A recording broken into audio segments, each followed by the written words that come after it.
भारतीय सेना में शॉर्ट टर्म सर्विस योजना अग्निपथ को लेकर युवाओं का विरोध प्रदर्शन शुरू हो गया है। देश के कई हिस्सों में इसे लेकर हिंसक प्रदर्शन भी किया गया। इसे लेकर अब सियासत भी शुरू हो गई है।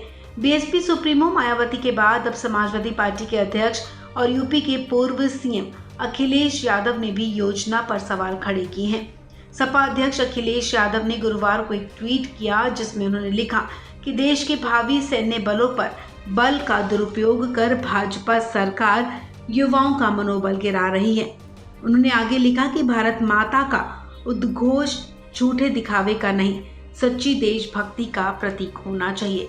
सेना का ठेकेदारीकरण देश और सच्चे देशभक्त युवाओं के लिए विश्वासघात के समान है, फौज आउटसोर्स का विषय नहीं है। बता दें कि इससे पहले भी अखिलेश यादव ने लिखा था कि देश की सुरक्षा कोई अल्पकालिक या अनौपचारिक विषय नहीं है, यह अति गंभीर और दीर्घकालिक नीति की अपेक्षा करती है। उन्होंने लिखा कि सैन्य भर्ती को लेकर जो खानापूर्ति करने वाला लापरवाह रवैया अपनाया जा रहा है वो देश और देश के युवाओं के भविष्य की रक्षा के लिए घातक साबित होगा। अग्निपथ से पथ पर अग्नि ना हो। वहीं इससे पहले बीएसपी सुप्रीमो मायावती ने भी केंद्र की अग्निवीर भर्ती योजना पर सवाल खड़े करते हुए कहा था कि इसे लुभावना और लाभकारी बताया। इसके बाद भी देश का युवा वर्ग असंतुष्ट और आक्रोशित है।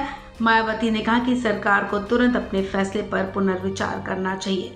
आइए अब आपको बता दें कि आखिर अग्निपथ स्कीम का विरोध क्यों हो रहा है। दरअसल अग्निपथ की स्कीम का देश के कई हिस्सों में विरोध हो रहा है।